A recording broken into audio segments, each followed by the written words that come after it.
معزز سامعین، سننے والی معززات سامعات، ماؤں بہنوں،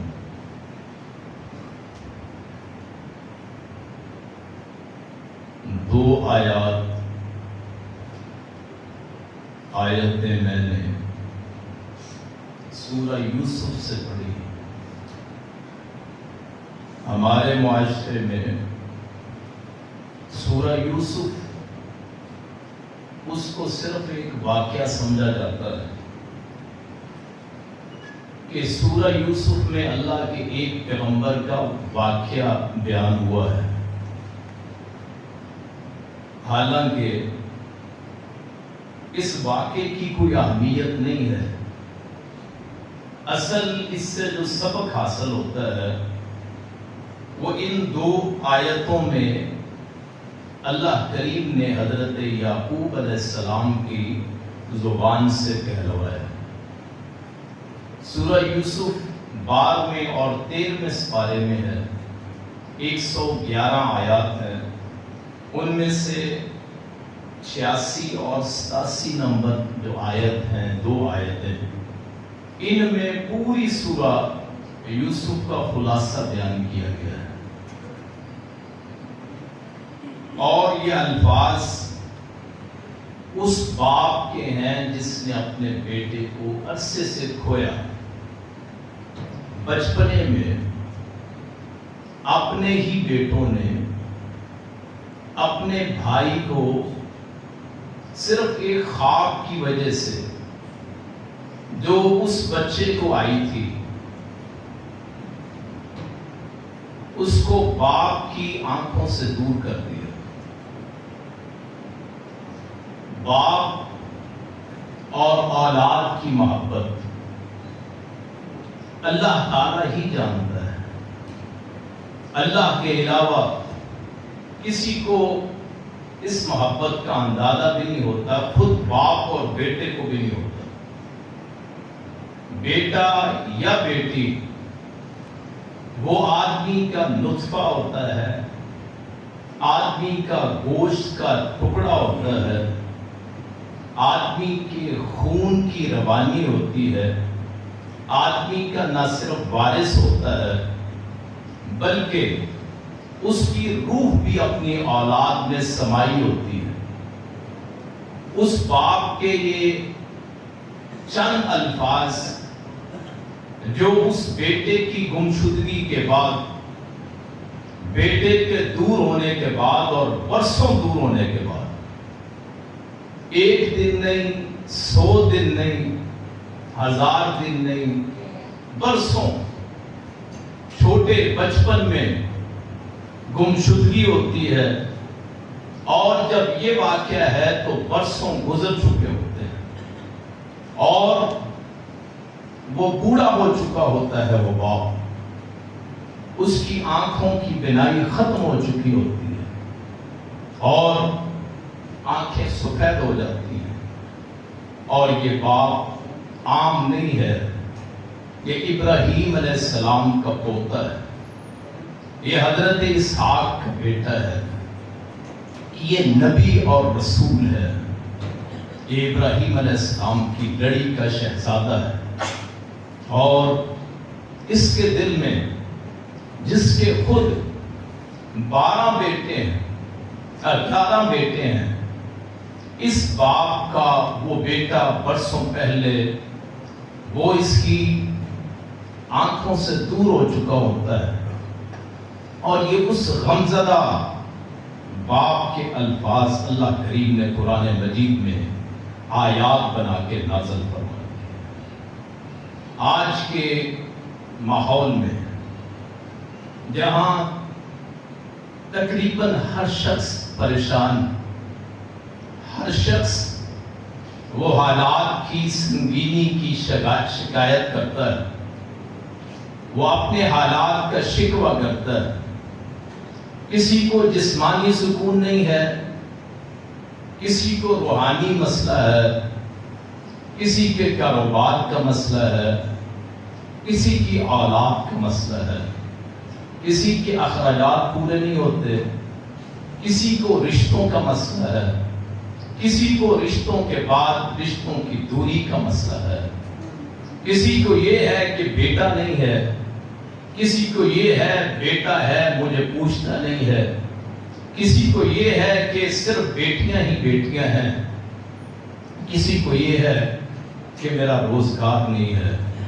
تو یہ دو آیتیں جو ہیں ہر اس بھائی کے لیے جو مایوس ہے، ہر اس میرے بھائی کے لیے جو دکھی ہے، ہر اس فرد کے لیے جو غم سے بھرا ہوا ہے، ہر اس شخص کے لیے جو کسی نہ کسی طرح تنگ ہے، یہ رہنمائی ہے، یہ پیشوا ہے، یہ قدوہ ہے، یہ راہبر ہیں، یہ قائد ہیں، یہ لیڈر ہیں۔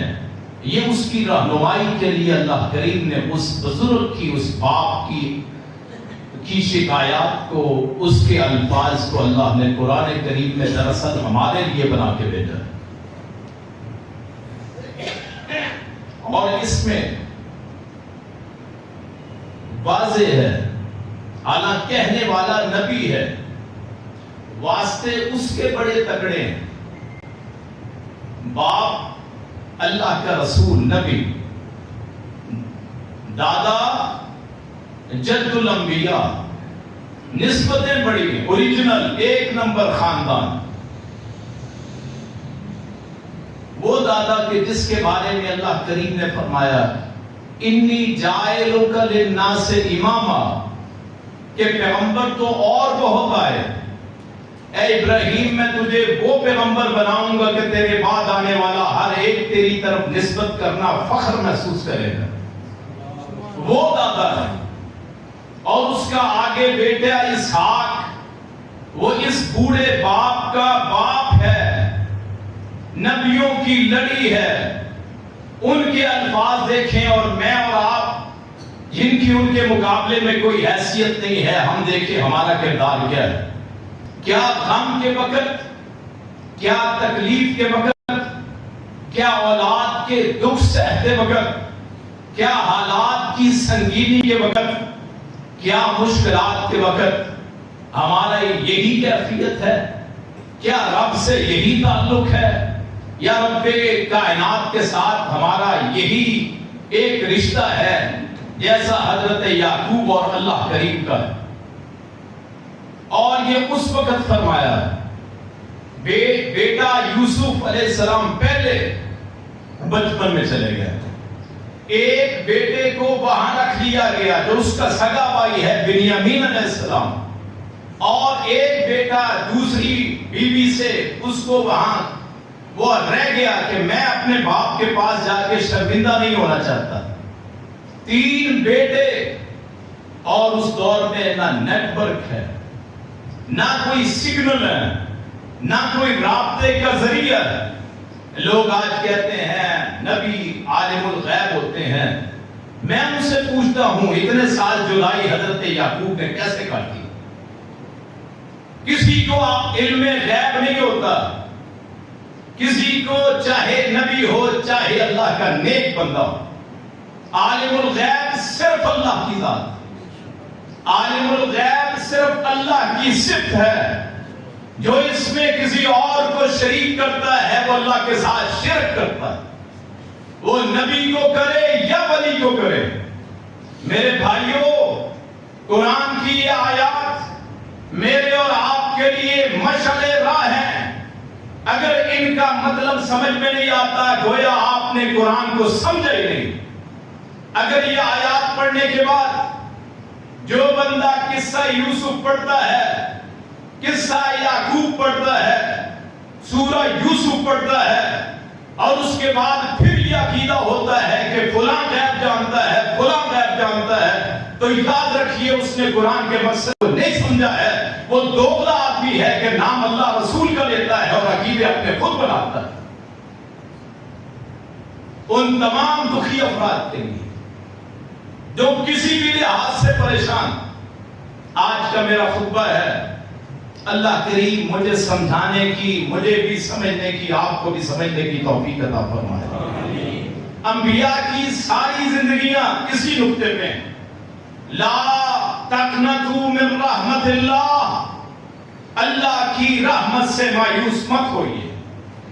جس نے جو غم پایا، جو دکھ دیکھا ہے، جس نے جو کمی دیکھی اپنی زندگی میں، وہ یہ دیکھے میرا جسم صحیح ہے، مال کی کمی ہے، اللہ کا شکر کرے کم از کم جسم صحیح.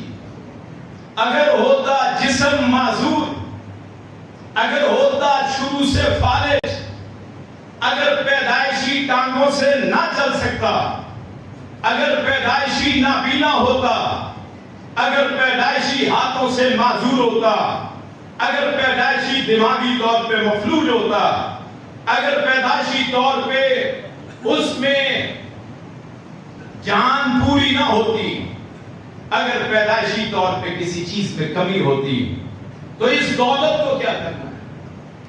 اگر دولت کی کمی ہے، یہ دیکھیں میرا جسم اللہ نے محفوظ فرمایا ہے. اگر جسم میں کوئی کمی ہے، پھر بھی مایوس نہیں ہونا کہ اللہ نے مجھے اور بہت چیزوں سے نوازا، اللہ نے مجھے بہت سی نعمتیں دی. اب ایک بچہ ہے 12-14 سال کا ہے، ماں باپ اس کے اللہ کے پاس چلے جاتے ہیں، وہ یہ اللہ کا شکر کرے اللہ کریم نے ان کو ایمان کی حالت میں اپنے پاس بلا لیا ہے. یہ بھی بڑی نعمت کہ کسی کو ایمان کی موت کی آ جائے. دنیا میں سب سے بڑی نعمت وہ ہے کہ آدمی کی جب جان نکلے تو اللہ اس سے راضی ہو، اللہ اس سے راضی ہو اور وہ اللہ سے راضی ہو. اللہ تعالیٰ کے فرشتے اس کی جان نکالتے ہوئے یہ آیات پڑھیں، یا ایتھا النفس المطمئنہ ارجعی الی ربک راضیۃ مرضیہ فادخلی فی عبادی وادخلی جنتی. کہ اے پاکیزہ روح، اللہ کے بندوں میں داخل ہو جا، اللہ کی جنت میں داخل ہو جا. سب سے بڑی نعمت کہ میرا اختتام ہی ایمان پہ ہو جائے. زندگی مشکلات میں کیوں نہ گزری ہو، رسول کائنات صلی اللہ علیہ وسلم نے فرمایا ہے اللہ تعالیٰ اس بندے کو، جس بندے نے زندگی میں کوئی دکھ دیکھا ہی نہیں، زندگی میں آسائشیں، جیسے کہتے ہیں سونے کا چمچ لے کے پیدا ہوا، کوئی تنگی نہیں دیکھی، فرمایا اس کو جہنم کا ایک صرف چکر لگایا جائے گا اور اس سے پوچھا جائے گا کہ بھی دنیا میں خوشحالی دیکھی ہے کہ نہیں. وہ قسم اٹھا کے کہے گا کہ اللہ کی قسم میں نے کبھی دنیا میں خوشحالی دیکھی نہیں.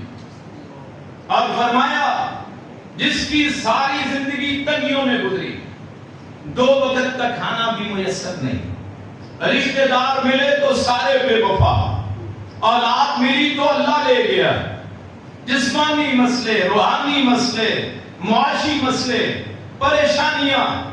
فرمایا اس کو صرف ایک جنت کا چکر لگایا جائے گا، وہ کہے گا اللہ کی قسم کبھی میں نے دنیا میں سختی دیکھی نہیں. کتنی بڑی نعمت، یعنی کامیابی آخرت کی، دنیا کی کسی ناکامی پہ مایوس ہونے کی کوئی ضرورت نہیں. اگر اولاد اس دنیا میں نہ ملی، ذہن میں رکھیے اولاد میرے اللہ کے ہاتھ میں ہے. اولاد کسی کے ہاتھ میں نہیں، اللہ کے ہاتھ میں ہے. نہ کوئی دے سکتا ہے، نہ کوئی اس قدر پہنچا ہوا ہے. جن کو ہم سمجھتے ہیں کہ دیتے ہیں وہ خود پیدا کیے گئے. جن کو ہم سمجھتے ہیں نا، اور ہم سمجھتے ہیں یہ کہنے سے ان کی گستاخی ہوتی ہے، میں نام لے دیتا ہوں. حضرت علی حجویری لاہور والی سرکار رحمت اللہ علیہ، جن کو لوگ داتا کہتے ہیں، ان کو کسی ماں نے جنا ہے کہ نہیں؟ وہ پیدا کیے گئے ہیں کہ نہیں؟ اللہ کی مخلوق ہے کہ نہیں؟ جو خود کی جہاں پیدا ہو وہ کسی کو کیا دے سکتا ہے؟ جو خود وجود میں نہ آ سکے اپنی مرضی سے، وہ کسی کا داتا کیسے ہو سکتا ہے؟ وہ لجپال کیسے ہو سکتا ہے؟ وہ غوث اعظم کہتے ہو کیسے ہو سکتا ہے جس کے ماں اور باپ موجود ہیں؟ اور بچپن میں جو لوگوں کا محتاج ہو، جب پیدا ہوا تو ننگے جسم آیا، وہ کسی کو کیا دے سکتا ہے؟ جب دنیا سے گیا، جتنے بھی اللہ کے اولیاء یا انبیاء، اپنا کفن پہن کے کوئی بھی نہیں گیا. لوگوں نے غسل دیے، لوگوں نے دفنایا، لوگوں نے جنازے پڑھے. انبیاء کے علاوہ. انبیاء کے جنازے نہیں ہوتے اس لیے کہ مغفور لہ، وہ ان کو بخش دیا جاتا ہے، جنازے کی ضرورت ہی نہیں ہے. یاد رکھیے جس کی اولاد نہ ہو اس دنیا میں نہ ملے، وہ یہ سمجھے کہ اللہ نے اچھا کیا، ہو سکتا معذور ہی مل جاتا. وہ یہ سمجھے کہ ایسا بیٹا پیدا ہوتا جو میری بدنامی کا باعث ہوتا. حضرت خضر علیہ السلام اور حضرت موسیٰ سفر پہ ایک لڑکے کو دیکھا تو حضرت خضر نے پکڑ کے قتل کر دیا. وہی اتری کہ مار دو. تو حضرت موسیٰ نے اعتراض کیا مارا کیوں؟ بے گناہ. حضرت خضر نے فرمایا علیہ السلام نے کہ اگر یہ زندہ رہتا اپنے ماں باپ کو کفر پہ مجبور کرتا ہے. جس کی اولاد نہیں ہے وہ بھی رب کا شکر ادا کرے. اور خیر الوارثین تو میرا اللہ ہے. کتنوں کے اللہ نے دے کے وہ وارث بہتر نہ بن سکے، بدنامی کا باعث بنے کہ ان کا نام آیا تو گالیاں ماں باپ کو پڑتی. ایسی اولاد سے نہ ہونا بہتر ہے کہ اولاد کو دیکھ کے آدمی گالی دے کے فلاں کا بیٹا لگتا ہے کہ اس کی حرکتیں اچھی نہیں. جس کے پاس پیسہ نہ ہو اسے اللہ کا شکر کرنا چاہیے کہ اللہ قیامت کے دن میری آزمائش نہیں ہوگی. اللہ نے اس چیز کے بارے میں جو جو نعمتیں دی ہے پوچھنا ہے. زندگی کہاں خرچ کی، پیسہ کہاں خرچ کیا، جوانی کہاں خرچ کی، علم کے مطابق عمل کیا کہ نہیں.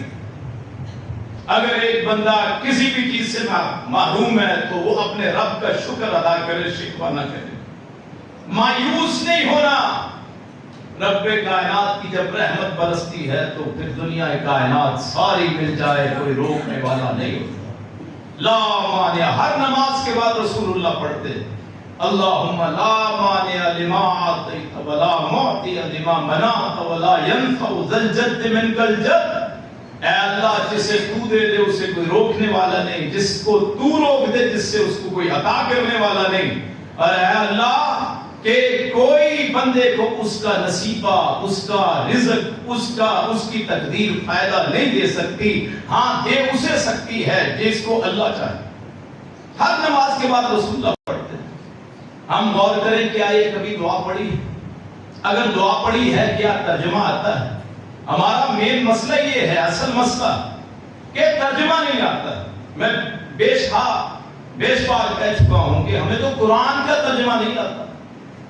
قرآن مجید کا ترجمہ، یہ جو لفظ لکھا ہے نا القرآن الکریم، اس کا ترجمہ نہیں آتا. حالت تو ہماری یہ ہے. اور ہم یہ کہتے ہیں جی مولوی صاحب گناہ تو کوئی نہیں ہے، بس سختی بڑی. آپ نے تو اپنی بنیادی چیزوں کو پورا نہیں کیا. اگر دیکھا جائے میں اور آپ، ہم تو اسلام کے بنیادی ارکان کو نہیں جانتے، اور اگر جانتے ہیں تو ان کا ترجمہ نہیں آتا. اگر ترجمہ آتا ہے تو اس پہ عمل نہیں ہوتا. مایوسی کیوں ہے؟ آئیے اللہ کے در پہ، اے عاصیو، اے گناہگارو، اے اللہ کے نافرمان، جتنے کائنات کے افراد اپنے اللہ کی طرف آ جاؤ. توبوا الی اللہ جمیعا ایھا المؤمنون لعلکم تفلحون. اے مومنو اللہ کی طرف رجوع کرو تاکہ تم کامیاب ہو سکو. سارے آ جاؤ. انیبوا الی اللہ جمیعا، اللہ کی طرف سارے آ جاؤ. اور نبیوں کی زندگی نے بتایا ہے.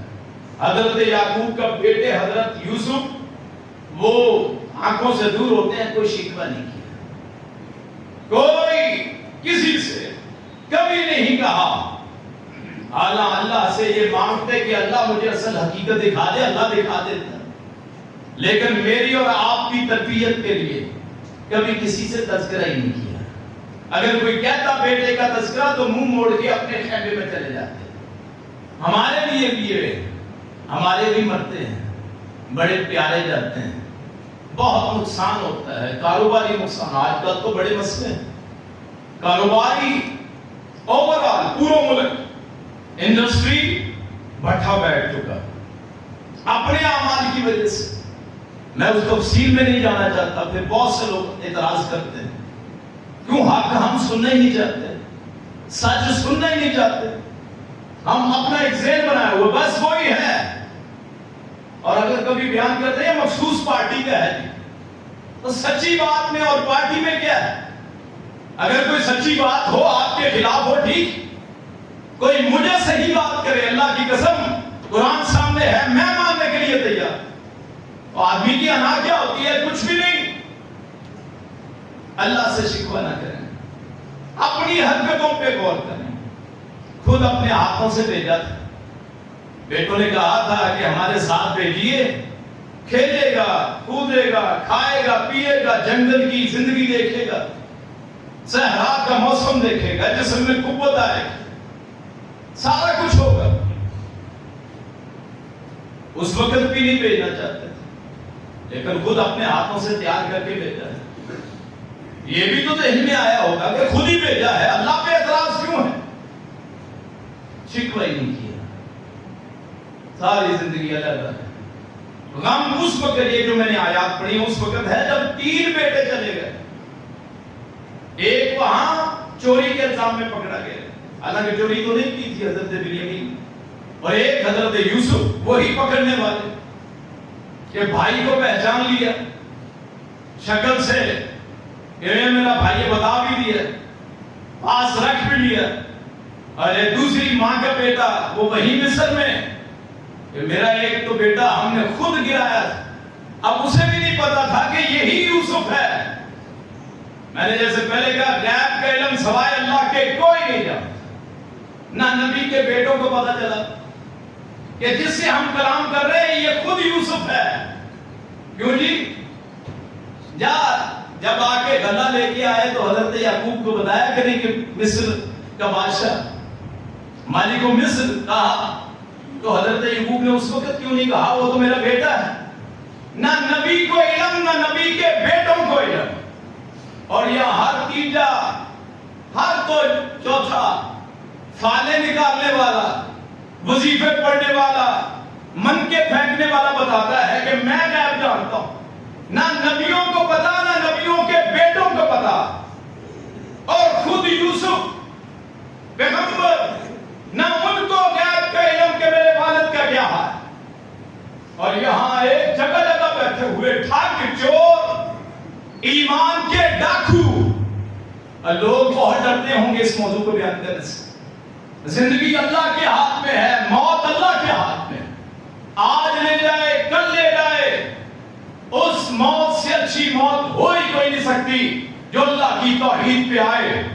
لوگ اگر آپ کو اس بات پہ گالی دیں، برا بلا کہیں کہ اللہ کی توحید بیان کرتا ہے، ایک اللہ کی بات کرتا ہے، تو اس سے اچھی بات ہو سکتی ہے. اذا ذکر اللہ وحدہ، قرآن کہتا ہے اذا ذکر اللہ وحدہ اشمئزت قلوب الذین لا یؤمنون بالآخرہ واذا ذکر الذین من دونہ اذا هم یستبشرون. کہ جب ایک اللہ کا ذکر ہوتا ہے لوگوں کے دلوں میں نفرت آتی ہے. کتنے ایسے افراد میرے بھائی ہیں جو اس مجلس میں آتے ہیں سالہ سال، 5واں سال تو مجھے، لیکن اپنی ڈگر پہ کہ میرا خاندان کیا کہے. بعض لوگ کہیں گے کہاں بات شروع کی تھی کہ اللہ کے نام سے مایوس نہیں ہونا، اور کہاں توحید پہ آ گئے. یاد رکھیے جس تقریب میں توحید نہیں ہوتی اس تقریب کا فائدہ ہی کوئی نہیں. ہر بندہ ہی کہتا ہے اللہ بڑا کرم کرنے والا. اس کرم کرنے والے کو کبھی دیکھا ہے؟ اس پہ ایمان کیسا ہونا چاہیے؟ مکانوں پہ لکھ لیتے ہیں ذالک فضل اللہ یؤتیہ من یشاء، اللہ کا فضل ہے جس کو چاہے عطا کرے. کبھی اس کے فضل کے بارے میں جانا ہے کہ فضل ہے کیا؟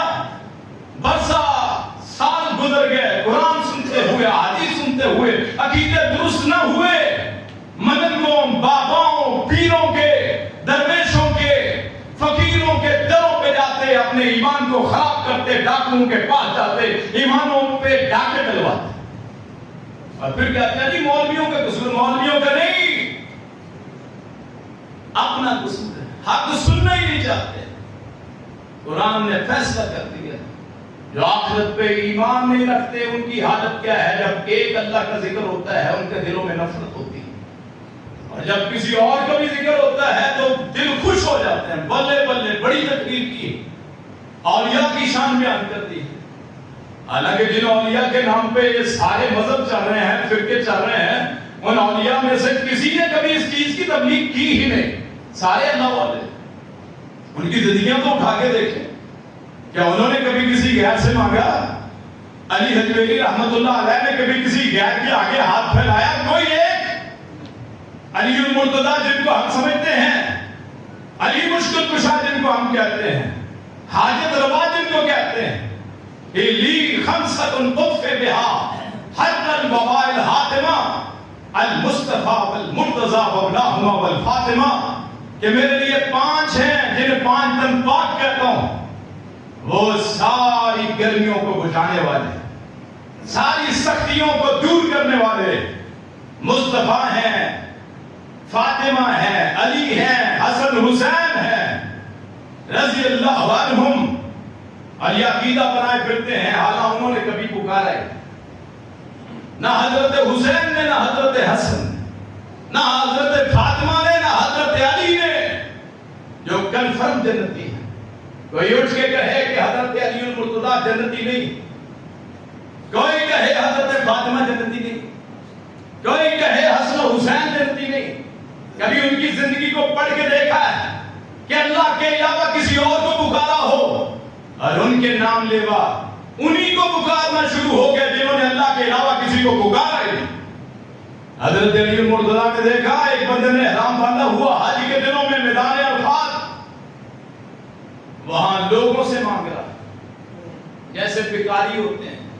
اللہ کے فضل سے پاکستان تو مشہور ہو گیا کہ بھکاری بہت، کیونکہ سربراہ بھکاری جو اوپر بٹھائے ہیں وہ بھکاری مانگنے والے، کیوں نہیں؟ تکلیف ہوئی ہے نا الفاظ، تو نیچنوں نے تو مانگنا ہی مانگنا ہے۔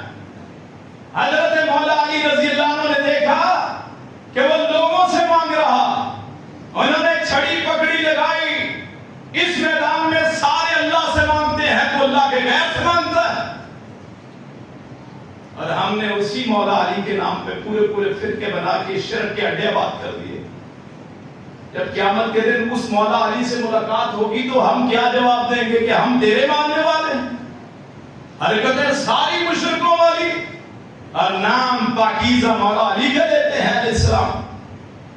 کچھ تو آدمی کو اپنے الفاظ کی قدر کرنی چاہیے۔ اگر کوئی یہ سمجھتا ہے میں مولا علی کا ماننے والا اور میں ہوں مولا علی کا ماننے والا، میرا دعویٰ ہے میں اسی سیرت پہ چلوں گا جس سیرت پہ حضرت علی المرتضیٰ چلے۔ وہ ہیں مولا علی کو ماننے والے جنہوں نے صرف علی کا نام نہ لیا، علی کی بات کو بھی مانا۔ اگر انہوں نے کسی سے مانگا ہے تو ہمیں بتائیں، ہم بھی مانگیں۔ اگر انہوں نے صرف اللہ سے مانگا ہے تو مولا علی کے ماننے والے کو یہ زیب نہیں دیتا کہ وہ اللہ کے غیر سے مانگے، مانگے اسی سے جس سے مولا علی نے مانگا ہے رضی اللہ عنہ۔ تو یہ اس وقت کلمات ہے جب 3 بیٹے رخصت ہو گئے۔ انما اشکو بثی و حزنی اللہ، میں آج شکایت کرتا ہوں، اور کسی کے سامنے نہیں، اللہ کے سامنے۔ ایک لفظ وہ آئے ہیں بثی و حزنی۔ بثی وہ غم ہوتا ہے جو ظاہری اوپر سے ہو، ظاہری بے قراری۔ انسان ہے نا، انبیاء بھی انسان ہوتے ہیں، بعض لوگ کہتے ہیں کہ نور ہوتے ہیں، انبیاء بھی انسان ہوتے ہیں، انہوں میں وہی جذبات ہوتے ہیں ان میں جو عام انسانوں میں ہوتے ہیں۔ نبوت ایسی چیز ہے جو ان کو عام انسانوں سے اوپر کر دیتی ہے، ہوتے بشر ساری وہی، اولاد ہوتی ہے، شادیاں ہوتی ہیں، بیٹے ہوتے ہیں، خود کسی کے بیٹے ہوتے ہیں، کسی کے سسر ہوتے ہیں، کسی کے داماد ہوتے ہیں، ان کا خاندان ہوتا ہے۔ نور کیسے ہو گیا؟ جبریل علیہ السلام کی کون سی شادی ہے؟ میکائیل علیہ السلام کا کون سا خاندان؟ جبریل علیہ السلام کی کون سی اولاد؟ اگر اللہ کے نور میں سے ہوتے ہیں انبیاء تو اللہ کی بیوی ہوتی ہے، اللہ کا خاندان ہوتا ہے، اللہ کی ذات ہوتی ہے، اللہ کا سسرال ہوتا ہے، اللہ کی اولاد ہوتی ہے۔ کیوں لوگوں کو بیوقوف بناتے ہیں؟ عقیدے درست کریں، انبیاء بھی بشر ہوتے ہیں، رسولوں کے سردار، تاجور کائنات، اماموں کے امام، مرسلین کے سردار، مکہ کے در یتیم، آمنہ کے لال، عبداللہ کے چاند، فاطمہ الزہرا کے بابا، علی المرتضیٰ کے سسر، ابو بکر و عمر کے داماد، حضرت محمد رسول اللہ ان کو ان کی زبانی اللہ نے کہلوایا سورہ انعام میں اور سورہ الکہف آخری آیت قل انما انا بشر مثلکم، اے پیغمبر اپنی زبان سے فرماتے ہیں میں تم جیسا بشر ہوں، فرق کیا ہے یوحا الی انما الہکم الہ واحد، تم میں اور مجھ میں فرق یہ ہے نبی اور عام لوگوں میں کہ نبی کی طرف وحی ہوتی ہے، عام لوگوں کی طرف فرشتے نہیں آتے۔ تو یہ عقیدہ کفری عقیدہ ہے کہ اللہ کے نور میں سے کوئی نور ہوتا ہے یا فرشتوں کے نور میں سے نور ہوتا ہے، انسانوں کی طرح رہتے ہیں، اس وقت اپنا یہ غم اپنے رب کے سامنے رکھتے ہیں، اے اللہ میں اپنی ظاہری بے قراری، اے اللہ اپنے دل کا غم، یہ برسوں گزر گئے، اس بیٹے کے اب 3 بیٹے ہو گئے، اب جس کا کوئی نقصان ہوا ہے کبھی اس کی یہ کیفیت بنی کہ اپنے مولا کے سامنے آیا ہو۔ میرے رسول نے فرمایا جو بندہ اچھی طرح وضو کرے پھر 2 رکعت نماز پڑھے جب لوگ سوئے ہوئے ہوں، کبھی اللہ توفیق دے دے مجھ کو آپ کو کوئی ایسی نماز ہو کہ سارے سوئے ہوئے ہوں اور میں پڑھ رہا ہوں، تو میرا مولا اپنے فرشتوں میں فخر کرے، میرا اللہ اپنے فرشتوں میں کہے سارے سوئے ہوئے ہیں، یہ میرا بندہ میری بارگاہ میں کھڑا ہے۔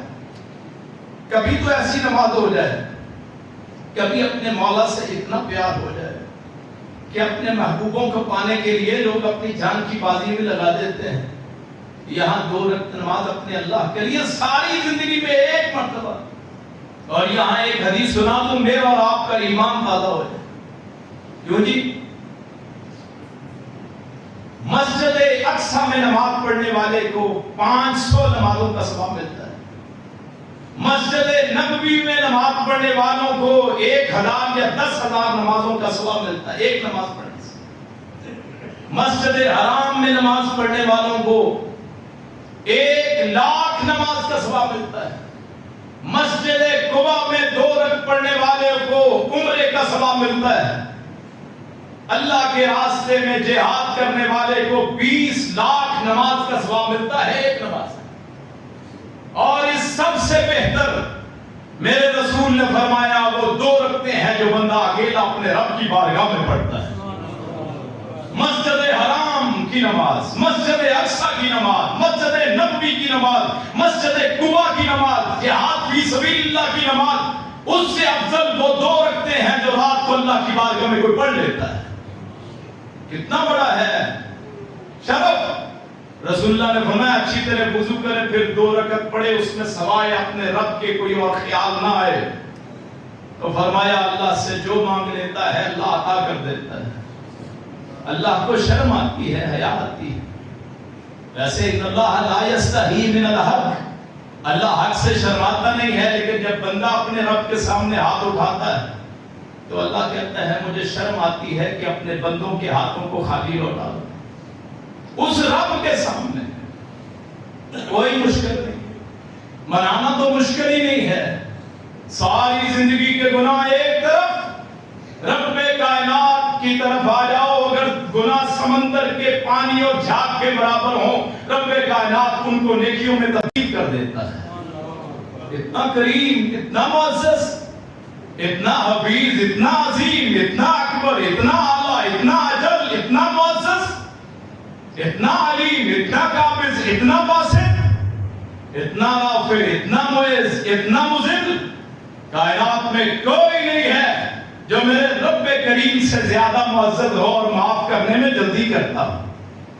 یہاں تو پاؤں پکڑنے پڑتے ہیں، حدیث میں آتا ہے کہ رب کی طرف صرف 1 قدم بڑھا کے دیکھو رب 10 قدم چل کے آتا ہے، تو 1 مرتبہ کہے یا ربی 10 مرتبہ رب کہتا ہے یا عبدی۔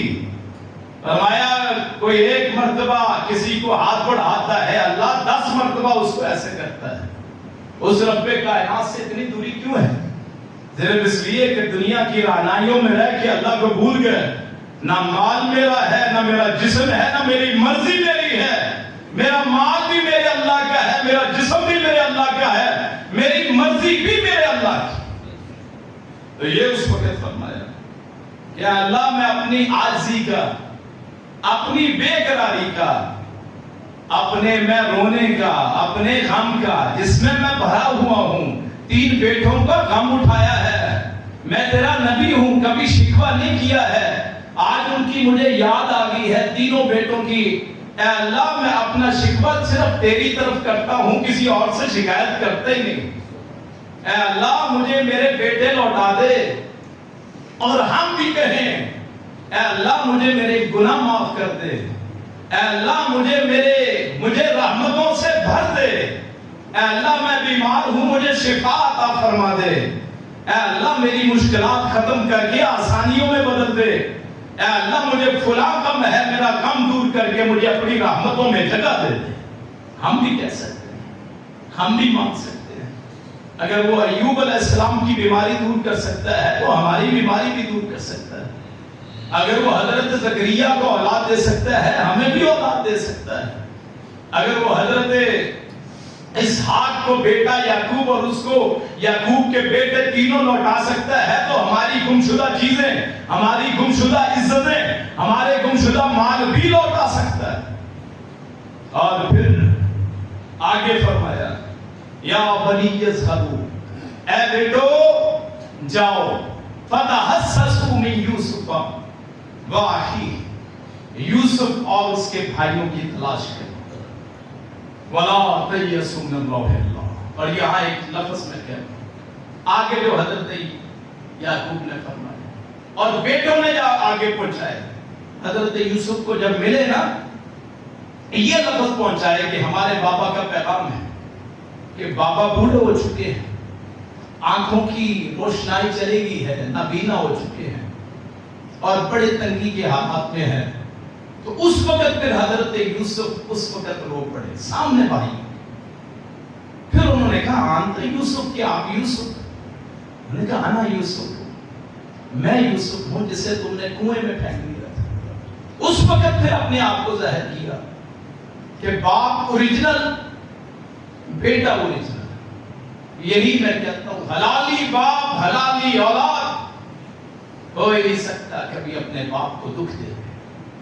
جو اپنے باپ کو دکھ دیتا ہے وہ سمجھے میری پیدائش میں شک، جو اپنے باپ کے سامنے کھڑا ہو جائے، ہر باپ کو ذلیل اور رسوا کرے جس کی وجہ سے اس کی باپ کی آنکھوں میں آنسو آ جائے، وہ سمجھے میری پیدائش میں شک ہے، یا حرام کا لقمہ شامل کیا گیا ہے یا حرام کی کوئی اور چیز شامل۔ بڑا ہی بد نصیب جو اپنے باپ کے سامنے کھڑا ہوتا ہے، بڑا ہی بدبخت ہے جو اپنے باپ کے سامنے نظریں اونچی کرتا ہے۔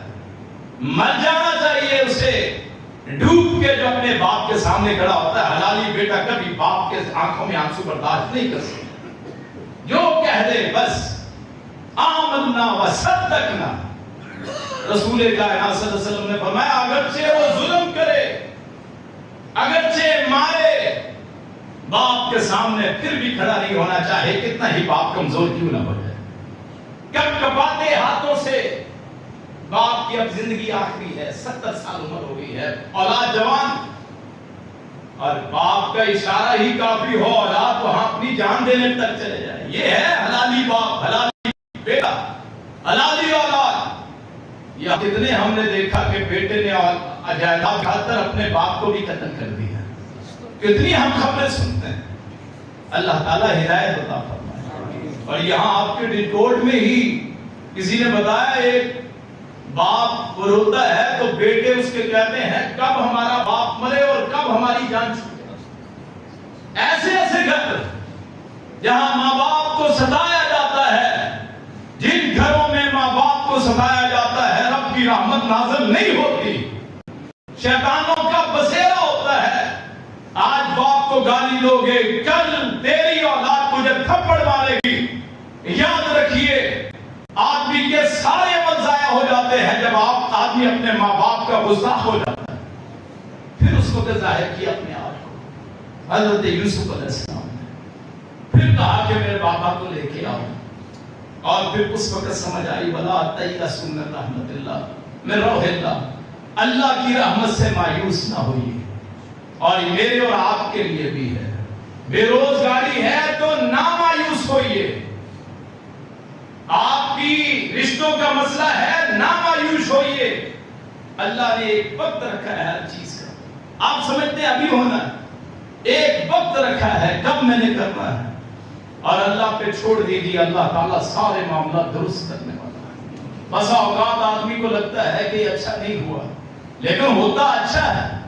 جوانی میں کسی آدمی کا دنیا سے چلا جانا، ہم کہتے ہیں ابھی دیکھا ہی کیا تھا، ہو سکتا ہے اس کی آخرت جو بڑی عمر میں وہ خراب ہونے والی تھی، اس کی موت اللہ نے جوانی میں اس لیے لے لیا کہ کہیں اس کی موت گندی نہ ہو جائے، تو اس نے اپنے رب کی جنت کو پا لیا۔ حدیث میں آتا ہے کہ جب بندہ جنت میں چلا جائے گا واپس آنے کی خواہش ہی نہیں کرے گا۔ یہ خواہش یہی ہوتی ہے کہ ہم سفر کرتے ہیں تو پچھلوں کا خیال ہوتے ہیں، کبھی فون کرتے ہیں، کبھی رابطہ کرتے ہیں، آ رہے ہیں جا رہے ہیں، کیا چاہیے یہ چاہیے۔ جب آپ دنیا میں اللہ سے، یہاں دنیا سے منہ موڑ کے چلے جاتے ہیں، میں اور آپ جب چلے جائیں گے قبر میں، ہر ایک نے جانا ہے۔ اللہ اچھی موت نصیب فرمائے، اللہ اچھی قبر نصیب فرمائے۔ کتنے افراد ہیں جن کی موت بڑی دردناک ہے، کتنے افراد ہیں جن کی قبریں اچھی نہیں ہیں، کتنے افراد ہیں جو ایمان کے بغیر ہی مر گئے، کتنے افراد ہیں جن کی گناہوں پہ موت ہوئی ہے، کتنے افراد ہیں جو زناکاری کرتے ہوئے مرے، کتنے افراد ہیں جو نشے کی حالت میں مر گئے۔ توبہ کی نہ، اللہ سے یہ دعا کیا کریں جب وہاں چلے جائیں گے پچھلوں کی ساری فکر ختم، آرام سکون سے پچھلوں کا کوئی خیال، اگر کسی کے ذہن میں آتا ہے نا کہ مرنے کے بعد بھی اولاد کا خیال، دنیا کا خیال، کاروبار کا خیال، نہیں، کوئی خیال نہیں ہوگا، صرف ایک ہی خیال کہ میری آخرت اچھی ہو جائے، میری نجات ہو جائے۔ اور حدیث شریف میں آتا ہے کہ آدمی اگر ساری دنیا کی دولت دے دے کہ مجھے اللہ کے عذاب سے چھٹکارا مل جائے، وہاں جا کے نہیں ملنا ہے۔ میرے بھائیوں، مایوس مت ہوئیے اپنے رب کریم سے، مایوس مت ہوئیے اپنے پالنے والے سے، مایوس مت ہوئیے اپنے رب العزت سے۔ اللہ پاک مجھے آپ کو ایسا ایمان نصیب فرمائے کہ اللہ پہ توکل ہو، اللہ پہ بھروسہ ہو، اسی پہ زندگی ہو، اسی پہ موت ہو۔ آخر دعوانا ان الحمدللہ رب العالمین۔